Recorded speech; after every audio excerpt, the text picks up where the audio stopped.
खुदावंद की हजूरी में करें प्रार्थना। धन्यवाद करता हूँ आपका जीवित महान दयालु मेरे उद्धारकर्ता प्रभु यीशु मसीह, आज के दिन के लिए, सुंदर समय के लिए जो आपने आशीष के रूप में दिया, मैं आपका धन्यवाद करता हूँ। इस परिवार के लिए जिन्होंने अपने घर के दरवाजों को आपके लिए खोला, इस परिवार में अपनी महान उपस्थिति को बना के रखना। एक एक जन जो यहाँ बैठा सबको अपनी तमाम उत्तम आशीष देना। विशेष रूप से पास्टर साहब के लिए, उनकी पत्नी, उनके बेटे के लिए खुदावन, जिनको आप यहाँ पर सुरक्षित लेके आए प्रभु जी, खुदावन इनको भी अपनी कलीसिया में बहुतायत के साथ इस्तेमाल करें। कलीसिया का एक एक जन प्रभु जी इनके द्वारा आशीषित हो। मुझे भी यहाँ पर लेके आए प्रभु जी, मैं आपका विशेष रूप से धन्यवाद करता हूँ। जबकि मैं दिल्ली से बाहर गया हुआ था 5-6 दिन से प्रभु जी, और आज दोपहर में जब मैं आया खुदावन, आपका बड़ा धन्यवाद करता हूँ। जिस काम के लिए गया सुरक्षित लेके गए, सुरक्षित लेके आए, और प्रभु जी आपके अनुग्रह और आपकी दया से वो काम हो सका, मैं उसके लिए आपका धन्यवाद करता हूँ। अभी जबकि हम आपके वचन पे मनन करने वाले हैं, खुदावंद आपसे विनती क्या चाहता हूँ, मैं तो मूर्ख इंसान हूँ, आपके वचन के बारे में कुछ भी ज्ञान नहीं रखता, लेकिन आपका वचन एक ऐसा गहरा समुंदर है प्रभु जी। जब आप उस समुंदर में से मोती निकाल निकाल के देते हैं प्रभु जी, तब हमें आपके वचन को बोलने का ही याव होता है। मैं आपका धन्यवाद करता हूँ इस बेशकीमती वचन के लिए खुदावन जो आपने दिया है। इसके द्वारा हर एक जो यहाँ बैठा है, जो वीडियो के माध्यम से भी सुने, आशीषित हो। विनती को उद्धार करता प्रभु यीशु मसीह के नाम से मांगता हूँ, सुनो प्रभु। खुदावन का धन्यवाद। और मैं आपसे एक बात पूछना चाहता हूँ, आप जानते हैं कि सैमुएल को खुदावन ने क्या कहा दाऊद के लिए? जब शाऊल ने गुनाह किया और खुदावन की दृष्टि में खुद शाऊल अयोग्य गिना गया, और तब खुदावन ने सैमुएल से दाऊद के विषय में क्या कहा?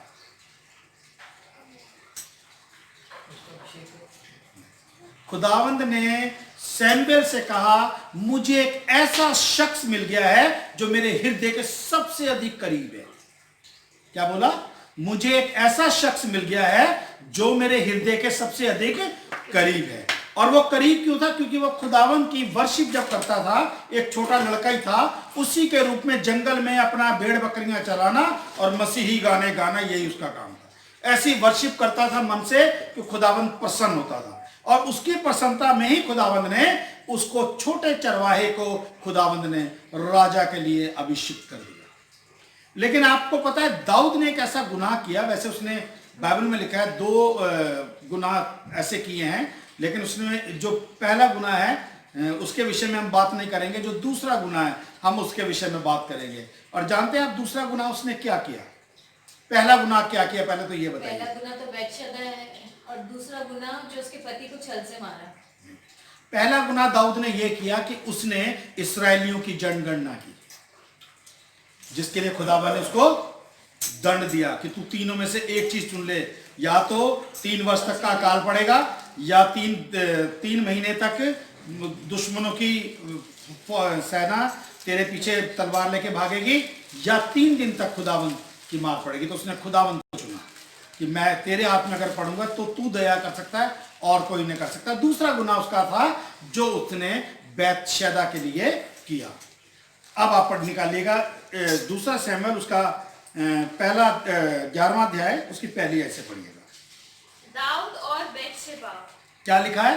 दाऊद और बैतशेबा। बैतशेबा जबकि बाद में उसकी पत्नी थी, लेकिन ऐसा नहीं लिखा, लिखा है दाऊद और बैतशेबा। हाँ जी, पढ़िएगा।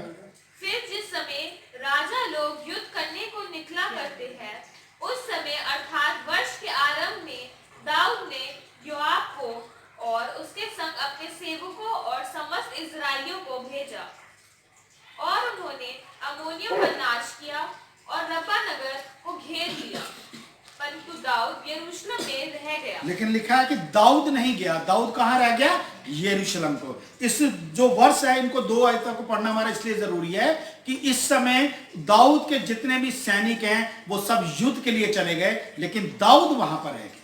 और जब दाऊद वहां पे रह गया, तब शैतान ने उसको इस्तेमाल किया। पढ़िए। सांझ के समय दाऊद पलंग पर से उठकर साज भवन की छत पर टहल रहा था, और छत पर से उसको एक स्त्री जो अति सुंदर थी नहाती हुई देख पड़ी। अब आप देखिएगा कि दाऊद कहाँ अपने महल की छत पे है, और स्त्री का घर बिल्कुल महल के साथ नहीं होगा, दूर होगा। लेकिन इसने इतनी दूरी से, क्योंकि व्यभिचार की आंखें हैं, जब उसने उसको नहाते हुए देखा तो उसने उसकी खूबसूरती को भी उसी से जज कर लिया कि वो बहुत सुंदर भी है। पढ़िएगा। जब दाऊद ने भेजकर उस स्त्री को पूछवाया, तब किसी ने कहा, क्या ये एलियाम की बेटी और हित्ती उरिया की पत्नी बैतशेबा नहीं है? सबसे पहली बात क्या है इस वर्ष में, क्या पता चलती है? कि वो शादीशुदा है। शादीशुदा है। दूसरी बात क्या पता चलती है? वो अन्य जाति की स्त्री है। हित्ती उरिया, उसका क्या है आदमी? हित्ती उरिया की पत्नी। हित्ती क्या है? जाति है। और उरिया क्या है? उसका नाम है। हित्ती उरिया, हित्ती जाति में से वो मनुष्य था जिसकी वो पत्नी थी। पढ़िएगा आगे। तब दाऊद ने दूत भेजकर उसे बुलवा लिया और वह दाऊद के पास आई और वह उसके साथ सोया। वह तो ऋतु से शुद्ध हो गई थी।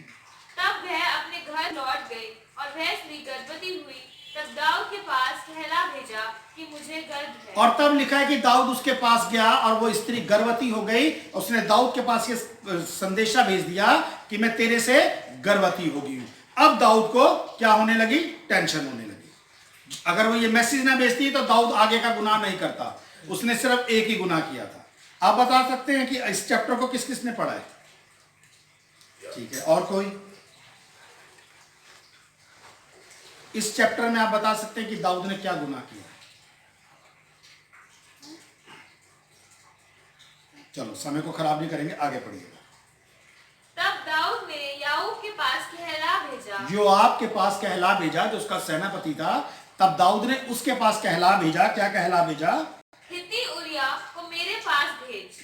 तब योआब ने उरिया को दाऊद के पास भेज दिया। अब यहाँ पे आपको पता चला, हित्ती अलग है, उरिया अलग है। उसने कहा हित्ती उरिया को, यानी कि उरिया नाम के बहुत से लोग होंगे, लेकिन उसने बताया ये जो अन्य जाति है, हित्ती उरिया, उसको मेरे पास भेज। तब उसके क्या लिखा है उसने? तब दाऊद ने उरिया से कहा। अब क्या है? अब पता चल गया ना, उसका नाम क्या है? उरिया है। हित्ती उसकी जाति है और उरिया उसका नाम है। ठीक है, तब दाऊद ने उरिया से कहा, अपने घर जाकर अपने पांव धो। और उरिया राजभवन से निकला और उसके पीछे राजा के पास से कुछ इनाम भेजा गया। परंतु उरिया अपने स्वामी के सब सेवकों के संग राजभवन के द्वार में लेट गया और अपने घर न गया। और राजा दाऊद ने उसको भेजा कि तू ऐसा है, युद्ध से आया है और अपने घर चला जा। अब सोचने वाली बात यह कि जब उसने उसको भेजा, लेकिन वो अपने घर नहीं गया, बल्कि बाहर ही राजभवन के गेट पर और अन्य सैनिकों के साथ सो गया। आगे। जब दाऊद को यह समाचार मिला, उरिया अपने घर नहीं गया। तब दाऊद ने उरिया से कहा, क्या तू यात्रा करके नहीं आया? तो अपने घर क्यों नहीं गया? उरिया ने दाऊद से कहा, जब संदूक और इजराइल और यहूदा झोपड़ियों में रहते हैं और मेरे स्वामी याऊब और मेरे स्वामी के सेवक खुले मैदान पर डेरा डाले हुए हैं, तो क्या मैं घर जाकर खाऊं, पीऊं और अपनी पत्नी के साथ सोऊं? तेरे जीवन बस अभी यहीं रुकेगा। क्या बात बोली इसमें दाऊद उसने, उरिया ने? उसकी खुदावन के प्रति जो श्रद्धा थी, उसने इसमें यह दिखाई है। ये दाऊद अपने महल में है, लेकिन उरिया क्या कह रहा है? जब तक खुदावन का संदूक बाहर है, क्योंकि जब वो पहले इजरायली युद्ध के लिए जाते थे, खुदावन के संदूक को साथ लेके जाते थे। जब मेरे खुदावन का संदूक अपने तंबू से बाहर है और मेरा जो सेनापति है हमारा, जो वो है, वो भी बाहर रह रहा है, और मैं जाके अपने घर में जाके खाऊं पीऊं। इतना आदर खुदावन के संदूक के प्रति, खुदावन की वाचा के प्रति किसका? उरिया जाति का, अन्य जाति का। दाऊद का नहीं है। दाऊद ने ये वाली बात नहीं सोची कि खुदावन का संदूक बाहर है और मैं महल में रह रहा हूं, लेकिन उसने ये वाली बात बताई दाऊद को। पढ़िएगा दोबारा से। उरिया ने दाऊद से कहा, जब संदूक और इजराइल और यहूदा झोपड़ियों में रहते, जब तक संदूक, इजरायली और यहूदा के गोत्र सब जंगल में बिना छत के रह रहे हैं। आगे। और मेरे स्वामी याऊब और मेरे स्वामी के सेवक खुले मैदान पर डेरे डाले हुए हैं। और मेरा जो हमारा सेनापति है वो भी, और जितने मेरे साथ के और सैनिक हैं, वो सब खुले में रह रहे हैं। तो क्या मैं घर जाकर खाऊं, पीऊं और अपनी पत्नी के साथ सोऊं? क्या क्या लिखा है? मैं घर जाकर खाऊं, पीऊं और अपनी पत्नी के साथ सोऊं, जबकि दाऊद चाहता था कि एक बारी अगर अपने घर चला जाए, क्योंकि जितने भी सेनापति हैं, जितने भी लोग हैं, सबका मुंह ये बंद हो जाएगा कि वो आया और अपने घर गया तो नाम उसी का आएगा, उसकी पत्नी जो गर्भवती हुई है उस पे। लेकिन जब तक वो घर नहीं जाता तब तक दाऊद की सांस अटकी हुई है। क्यों अटकी हुई है? क्योंकि ये बात सब लोगों को पता है कि दाऊद ने उसकी पत्नी को अपने यहां बुलवाया, और इसलिए दाऊद चाहता था कि एक बार ही अपने घर चला जाए। आगे देखिएगा। मेरे जीवन की शपथ और तेरे प्राण की शपथ कि मैं ऐसा काम नहीं कर सकता करने का। दाऊद ने उसने क्या कहा? मेरे जीवन की शपथ और मेरे प्राण की शपथ, मैं ऐसा काम, यानी कि मैं अपने घर नहीं जाऊंगा। आगे। दाऊद ने उरिया से कहा, आज यहीं रह और कल मैं तुझे विदा करूंगा। इसलिए उरिया उस दिन और दूसरे दिन भी यरूशलेम में रहा। ठीक है, आगे। तब दाऊद ने उसे न्योता दिया और उसने उसके सामने खाया पिया, और उसने उसे मतवाला किया, और सांझ को वह अपने स्वामी के सेवकों के संग अपनी चारपाई पर सोने को निकला। और तब क्या हुआ? दाऊद ने उसको न्योता दिया, एक छोटे सैनिक को राजा ने न्योता दिया। उसने न्योता इसलिए दिया कि मैं इसको खिला पिला के और इतना नशे में कर दूंगा कि उसके बाद ये इसको ये सुध नहीं रहेगी कि खुदावंद का संदूक बाहर है जंगलों में। उसको ये सुध नहीं रहेगी कि मेरे साथी जंगलों में हैं। उसको ये सुध नहीं रहेगी कि इजरायली जंगलों में हैं, लड़ाई के मैदान में। उसको ये सुध नहीं रहेगी कि मेरा सेनापति हमारा वो जंगल में है। वो नशे में होके और अपने घर चला जाएगा। ये दाऊद का प्लान था। आगे। और सांझ को वह अपने स्वामी के सेवकों के संग अपनी चारपाई पर सोने को निकला, परंतु अपने घर न गया। और फिर वही वाली बात हुई जो दाऊद ने दूसरा प्लान भी बनाया, उसमें भी क्या लिखा है? वो अपने घर ना गया। आगे। सवेरे दाऊद ने याऊब के नाम पर एक चिट्ठी लिखकर उरिया के हाथ से भेज दी। उस चिट्ठी में यह लिखा था, सबसे घोर युद्ध के सामने उरिया को रखना, तब उसे छोड़कर लौट आओ कि वह घायल होकर मर जाए। देखा आपने? तब दाऊद ने एक चिट्ठी लिखी अपने सेनापति के नाम कि जहां पर युद्ध है और सबसे घोर युद्ध चल रहा हो, वहीं पे हित्ती उरिया को भेज कर और क्या करना? बाकी सैनिकों को पीछे बुला लेना, अकेला ही छोड़ देना। यानी कि 101% ये मरना चाहिए। आगे। अतः याऊब ने नगर को अच्छी रीति से देखभाल कर जिस स्थान में वह जानता था कि वीर है, उसी से उरिया को ठहरा दिया। तब नगर के पुरुषों ने निकलकर याऊब से युद्ध किया, और लोगों में से अर्थात दाऊद के सेवकों में से कितने खेत आए, उनमें हित्ती उरिया भी मर गए। और जितने भी लोग उसमें से वहां से भागे, उनमें से लिखा, लेकिन हित्ती उरिया क्या है? वहां पर मर गया। दाऊद ने उसको मरवा दिया। आगे। तब योआब ने दाऊद को युद्ध का पूरा हाल बताया, और दूत को आज्ञा दी, जब तू युद्ध का पूरा हाल राजा को बता चुके, तब यदि राजा जलकर कहने लगे, तुम लोग लड़ने को नगर के ऐसे निकट क्यों गए? क्या तुमने जानते थे कि वह शहरपनाह पर से तीर छोड़ेंगे? यरूशलेम के पुत्र अबीमेलेक को किसने मार डाला? क्या एक स्त्री ने शहरपनाह पर से चक्की का उपराह पाट उस पर ऐसे न डाला कि वह तिबेस में मर गया? फिर तुम शहरपनाह के ऐसे निकट क्यों गए? तो तू यूं कहना, मेरे दास उरिया हित्ती भी मर गया। और जब उसने, क्योंकि राजा को युद्ध का संदेश भेजा जाता था कि युद्ध की स्थिति क्या है, तो लिखा है कि वो वहां पर खेत के यानी कि हार के पीछे आ गए। तो जब उसने राजा के पास ये संदेश भेजा, तो जिसको उसने भेजा संदेश देने के लिए, उसको बताया कि जब वो राजा को तुम ये बताएगा तो वो जल उठेगा, गुस्सा आएगा उसको कि तुम ये युद्ध क्यों हार गए, तुम नगर के इतने करीब क्यों गए, क्योंकि तुम्हें उसका नहीं पता जिसके ऊपर स्त्री ने चक्की का पाट फेंक के उसको मार दिया था। तब राजा से सिर्फ इतना बोलना, तेरा दास हित्ती उरिया मर गया। अब देखिएगा। तब दूत चल दिया और जाकर दाऊद से याऊब की सब बातें का वर्णन किया। दूत ने दाऊद से कहा, वे लोग हम पर प्रबल होकर मैदान में हमारे पास निकल आए, फिर हमने उन्हें फाटक तक खदेड़ा। तब धनुधारियों ने शहरपनाह पर से तेरे जनों पर तीर छोड़े, और राजा के कितने जन मर गए, और तेरे दास उरिया हित्ती भी मर गया। दाऊद ने दूत से कहा, याऊब से यूं कहना, इन बात के कारण उदास न हो। जब उसको ये पता चला कि हित्ती उरिया मर गया, तब दाऊद ने कहा योआब से ये कहना इन बातों के कारण उदास मत हो। क्या लिखा है? इस बात के कारण उदास न हो, क्योंकि तलवार जैसे इसको वैसे उसको भी नष्ट करती है। बिल्कुल। तू नगर के विरुद्ध अधिक दृढ़ता से लड़कर उसे उलट और तू उसे हियाव बंधा। आगे। जब उरिया की स्त्री ने सुना कि मेरा पति मर गया, तब वह अपने पति के लिए रोने पीटने लगी। और जब उसके विलाप के दिन बीत गए, तब दाऊद ने उसे बुलवाकर अपने घर में रख लिया और वह उसकी पत्नी हो गई और उसके पुत्र उत्पन्न हुआ। परंतु उस काम से जो दाऊद ने किया था, यहोवा क्रोधित हुआ। अब आपने सबने ये बड़े ध्यान से सुना है। अब आप मुझे बता सकते हैं इसमें दाऊद ने क्या गुनाह किया? मैंने इसलिए आप सबको ये कहा है कि आप बड़े ध्यान से सुनना। अब आप बता सकते हैं इसमें दाऊद ने क्या गुनाह किया? कि प्रभु को मारने वाले को मारा है उसने, और वो भी इतने छल से मारा है। ठीक है, और कोई? बड़े मैसेज को बड़े ध्यान से सुना है आपने, मुझे उम्मीद है। आप बता सकते हैं इसमें दाऊद ने क्या क्या किया? पढ़ेंगे निर्गमन 20वां अध्याय पहली आयत से।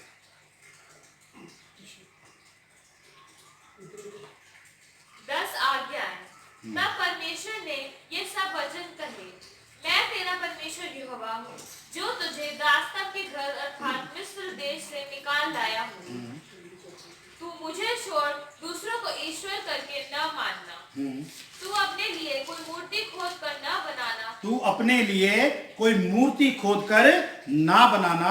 आप निकालिएगा, साथ साथ पढ़ते रहेगा। कुलसियों उसका 3रा अध्याय उसकी 5वीं आयत प्लीज।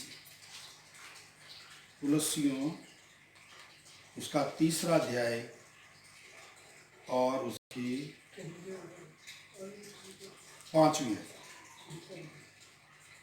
पेज नंबर 279 न्यू उसमें।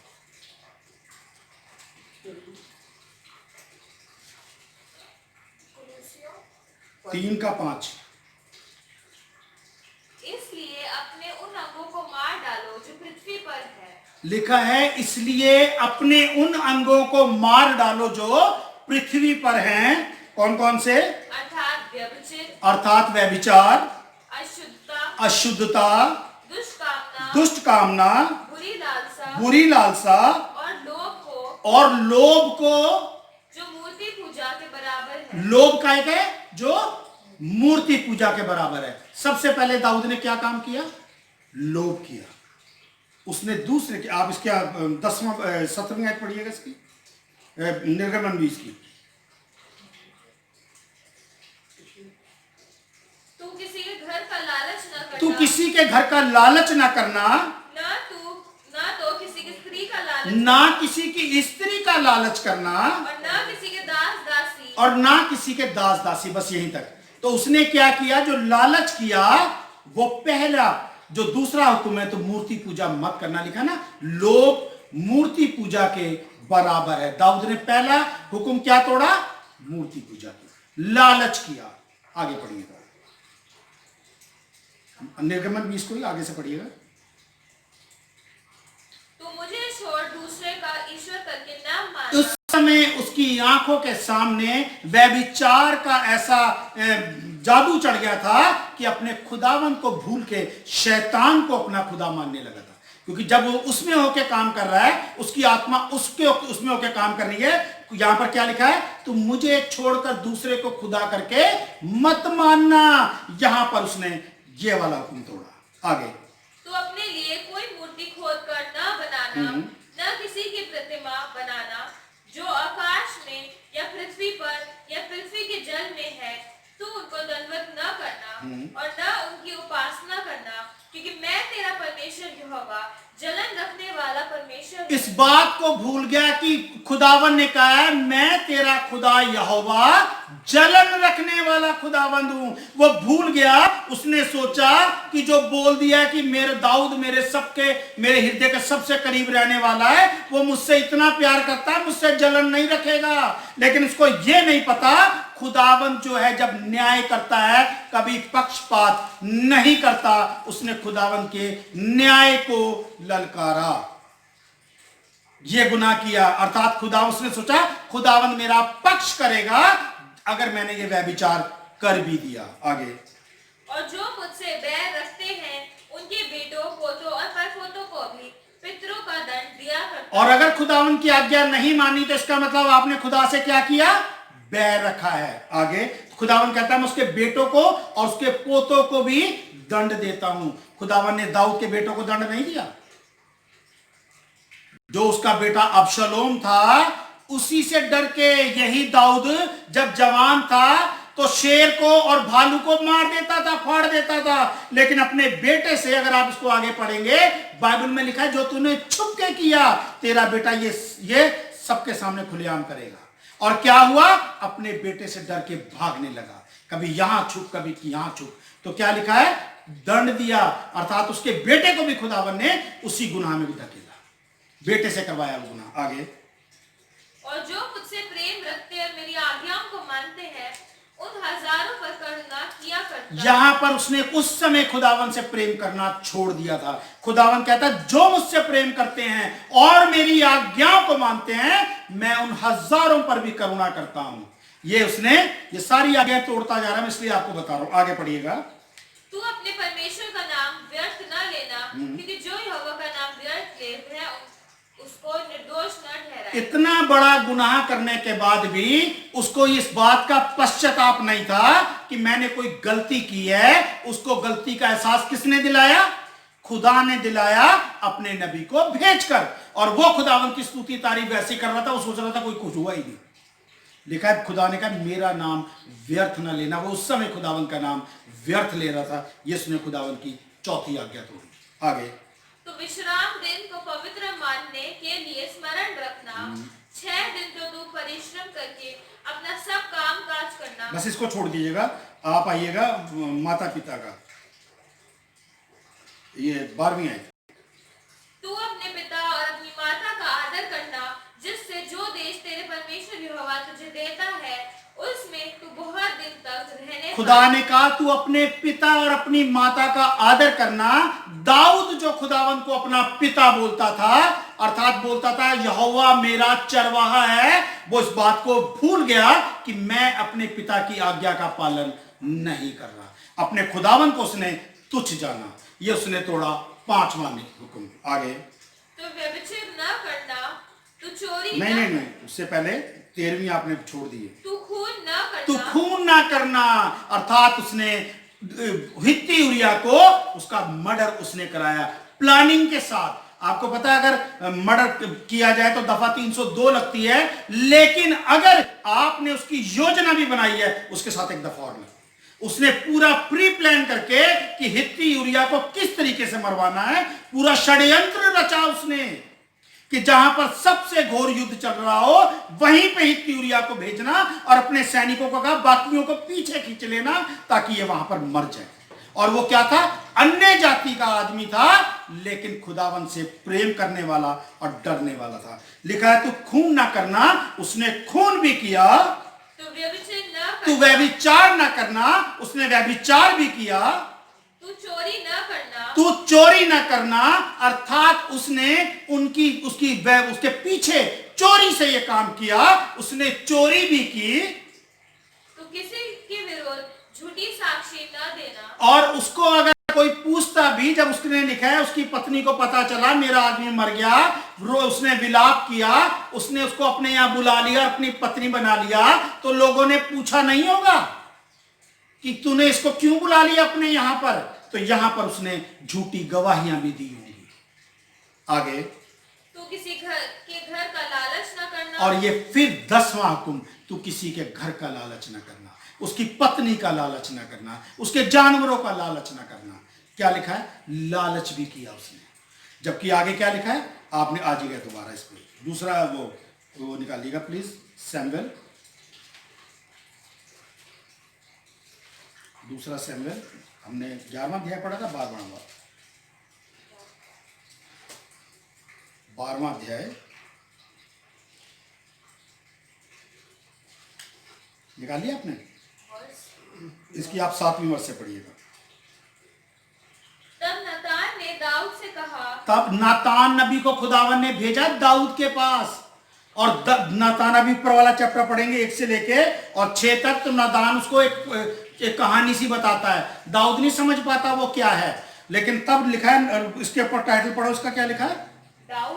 दाऊद का पश्चाताप। उससे पहले उसने ये जो गुनाह किया उसको कोई पश्चाताप नहीं था कि मेरे से कोई गलती हुई है, कि मैंने किसी की स्त्री का लालच किया, मैंने उस आदमी का मर्डर कराया, मैंने उसको मूर्ति पूजा की, मैंने व्यभिचार किया, किसी तरीके का कोई लालच नहीं था। लेकिन अब दाऊद का पश्चाताप शुरू होता है, पढ़िएगा। तब नातान ने दाऊद से कहा, तू ही वह मनुष्य है, इस्राएल का परमेश्वर यहोवा यूं कहता है, मैंने तेरे अभिषेक करके तुझे इस्राएल का राजा ठहराया और मैंने तुझे शाऊल के हाथ से बचाया। अब खुदावन ने उसको चेताना शुरू किया कि तेरे साथ मैंने क्या क्या किया, तेरा अभिषेक करके।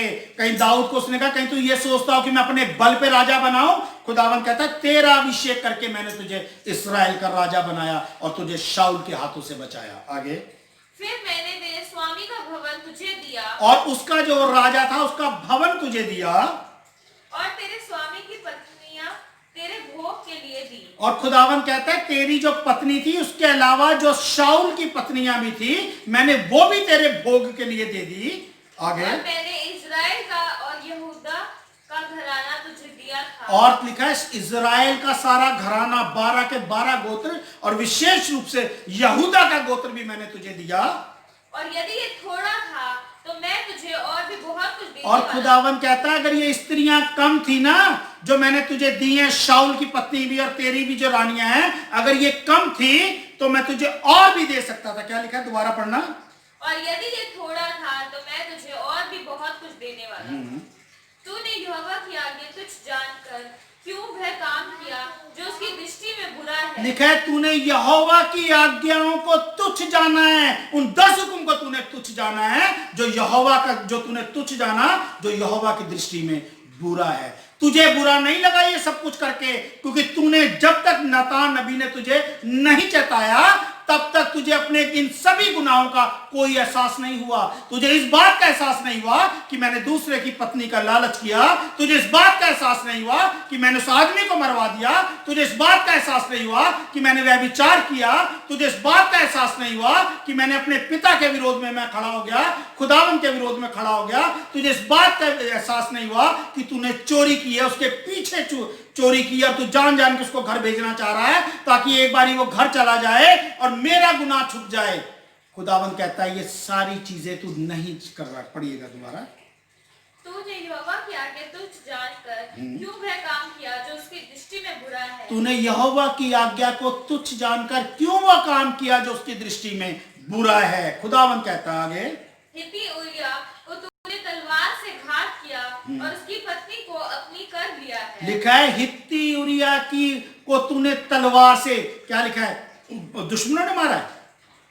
यहां पर क्या लिखा है, दुश्मनों ने मारा है। दाऊद के लिए लिखा है हित्ती उरिय्याह को तूने घात किया है। यह नहीं लिखा कि तूने मरवा दिया है, वो खून तेरे सर पर है, तूने उसको घात किया है। आगे, और उरिय्याह का अम्मोनियों की तलवार से मरवा डाला है, इसलिए अब तलवार तेरे घर से कभी दूर न होगी। और तब खुदावन ने कहा इसलिए तलवार तेरे घर से कभी दूर ना होगी। अब ये तलवार तेरे परिवार के विरोध में हमेशा चलती रहेगी। आगे, क्योंकि तूने मुझे तुच्छ जानकर हित्ती उरिय्याह की पत्नी को अपनी पत्नी कर लिया है। लिखा है तूने मुझे तुच्छ जाना है, और मुझे तुच्छ जाना है लिखा ना उसमें कि तू खुदावन को उसका आदर करना। लिखा है तूने मुझे तुच्छ जाना है और मुझे तुच्छ जान के हित्ती उरिय्याह की पत्नी को तूने अपनी पत्नी कर लिया है। आगे, यहोवा यूं कहता है, सुन मैं तेरे घर में से विपत्ति उठाकर तुझ पर डालूंगा और तेरी पत्नियों को तेरे सामने लेकर दूसरे को दूंगा और वह दिन दोपहरी में तेरी पत्नियों से कुकर्म करेंगे। और लिखा है खुदावन कहता है तूने उसकी पत्नी के साथ जो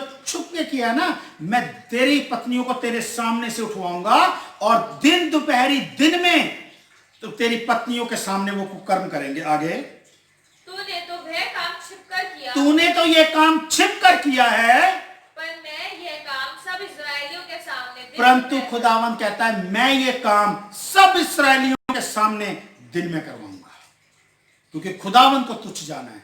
खुद उसने सोचा खुदावन मुझसे प्रसन्न है, खुदावन मेरा कुछ नहीं करेगा। आगे देखिएगा। तब दाऊद ने नतान से कहा, मैंने यहोवा के विरुद्ध पाप किया है। नतान ने दाऊद से कहा, यहोवा ने तेरे पाप को दूर किया है, तू न मरेगा। तब उसने कहा कि मैंने यहोवा के विरोध में पाप किया है। उससे पहले अगर आप 12वें अध्याय की पहली आयत से लेके 6ठी आयत तक पढ़ेंगे तो जब नतान उसको बता रहा था कि ऐसे ऐसे किसी का एक भेड़ का बच्चा था और एक के बाद बड़ी ढेर सारी भेड़ बकरियां थी, लेकिन उसने उसका भेड़ का बच्चा लेके कुर्बानी के लिए मांगा और अपनी भेड़ बकरियों को नहीं। दाऊद कह रहा है ऐसा जो भी मनुष्य होगा वो निश्चय मार दिया जाए।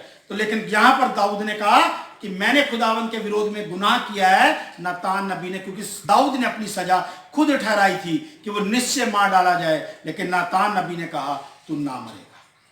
खुदावन उसने क्या कहा, खुदावन तुझे मार नहीं रहा। आगे, तो भी तूने जिस काम के द्वारा यहोवा के शत्रुओं को तिरस्कार करने का बड़ा अवसर दिया है, इस कारण तेरा जो बेटा उत्पन्न हुआ है वह अवश्य ही मरेगा।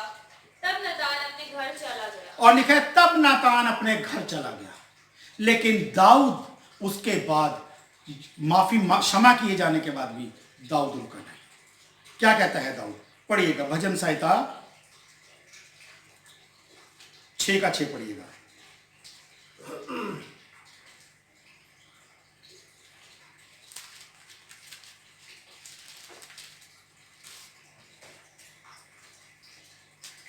मैं कराहते कराहते थक गया, मैं अपनी खाट आंसुओं से भिगोता हूँ।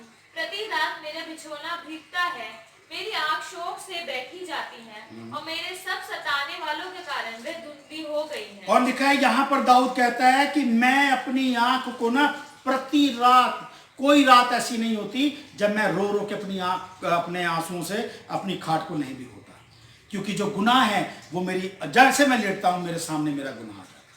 आपको पता है आदमी दोबारा गुनाह कब करता है, दोबारा गलती कब करता है आदमी? अभी पीछे मैंने मैसेज में भी बताया था, आपको शायद ध्यान होना चाहिए। जब उसको अपना गुनाह नहीं पता होता। God bless. नहीं पता नहीं होता, जब वो अपने गुनाह को जानने के बाद भी भूल जाता है, अपनी की मेरे से गलती हुई, फिर उस गलती को दोबारा रिपीट करता है, तब आदमी दोबारा गुनाह को बार बार करता है। और धर्मी कौन है? जो अवसर मिलने पर भी गुनाह नहीं करता। जैसे यूसुफ था, पोतीफर की पत्नी उसको चाहती थी कि वो उसके साथ सोए, लेकिन उसको अवसर मिलने के बाद भी उसने वो काम नहीं किया। ये धर्मी पुरुष होते। ठीक है, आगे निकालिएगा भजन संहिता 51 का 3 से 5।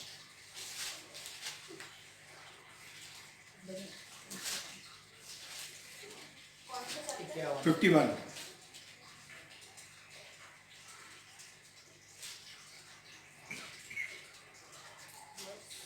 उसके वर्ष 3।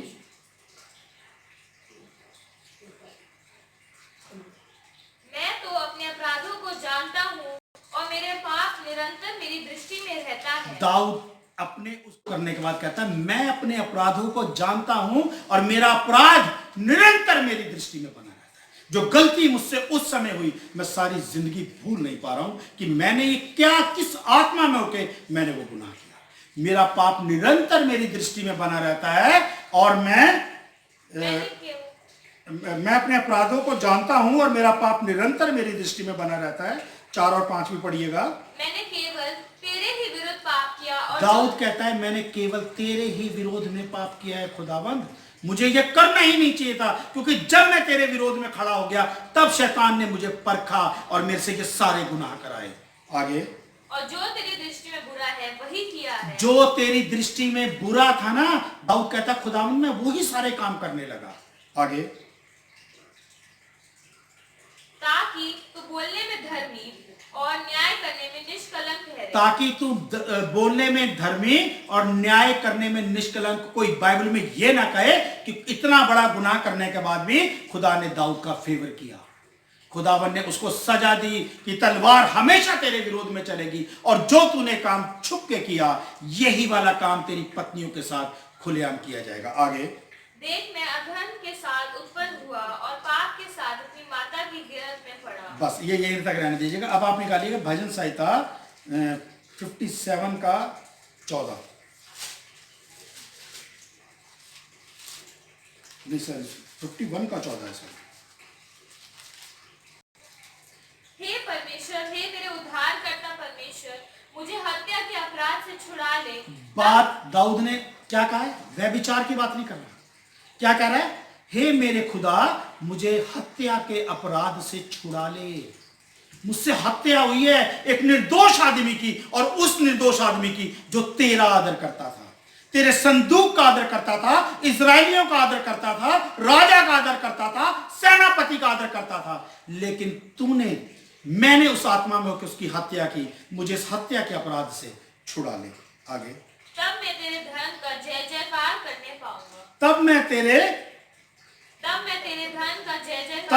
धन का जय जयकार करने पाऊंगा। और एक जगह से और पढ़िएगा, भजन संहिता 139 का 7 से 12।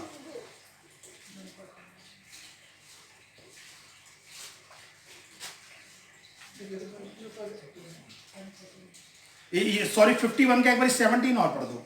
वो तो पढ़ना ही है, 17 और पढ़ दो। टूटा मन परमेश्वर के योग्य बलिदान है। जब दाऊद अपनी चारपाई पे लेटा हुआ अपनी चारपाई को आंसुओं से भिगोता है और खुदावन के सामने कहता है, मेरे हत्या के अपराध को दूर कर खुदावन, मेरा अपराध निरंतर मेरी दृष्टि में बना रहता है। यहां पर दाऊद लिखता है कि टूटा हुआ मन खुदा के योग्य बलिदान है। हे परमेश्वर, तू टूटे और पिसे हुए मन को तुच्छ नहीं जानता। हे खुदा, तू टूटे हुए मन को और पिसे हुए मन को तुच्छ नहीं जानता। उसने इस बात को महसूस किया कि मैं जो आंसुओं से अपनी खाट को भिगोता हूं और अब मेरा गुनाह निरंतर मेरी दृष्टि में बना रहता है। तब दाऊद कहता है कि तू इसको तुच्छ नहीं जानता। एक और है भजन संहिता 39 का 139, और इसके ऊपर गाना भी बना हुआ है बड़ा अच्छा सा, उसका 7 से 12।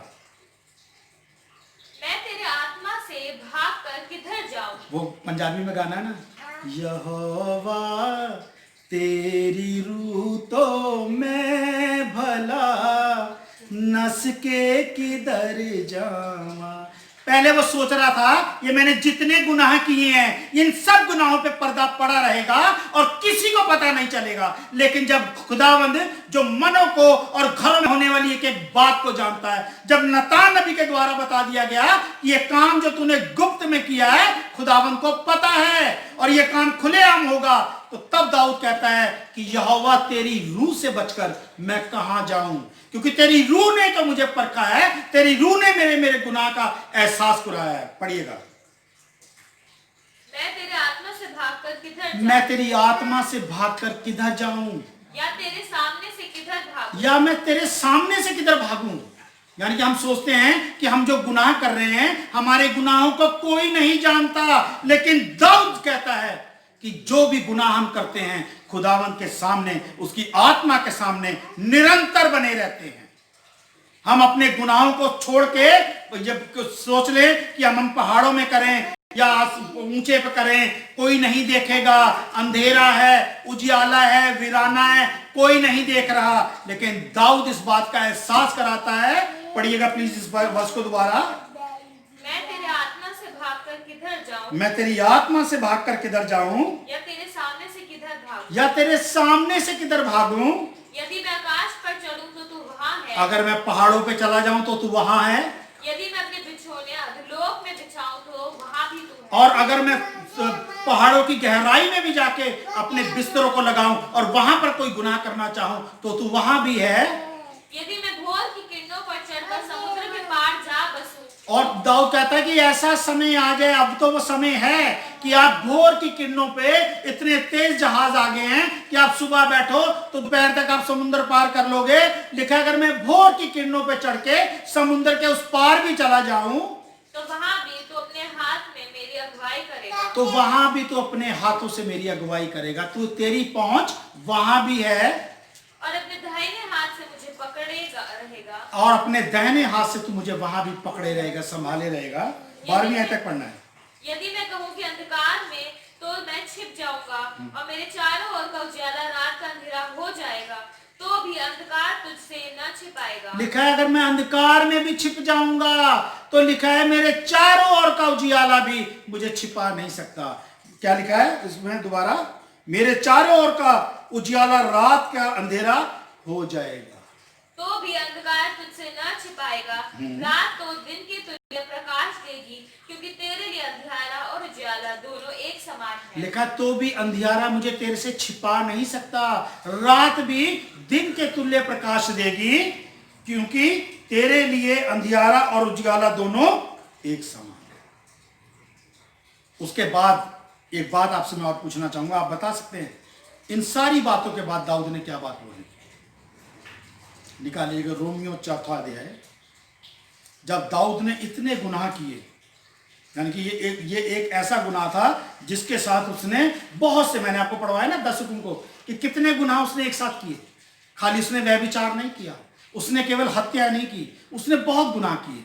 और तब इन सारे गुनाहों के बाद वो अपने आप को यह मानने लगा कि मैं बहुत ज्यादा गुनहगार और पापी हूं। तब उसने रोमियो 4 में जो है उसके लिए शाऊल ने क्या लिखा है, पौलुस ने क्या लिखा है, पढ़िएगा इसकी 6ठी आयत, 4 की 6ठी, 5वीं से पढ़िएगा प्लीज।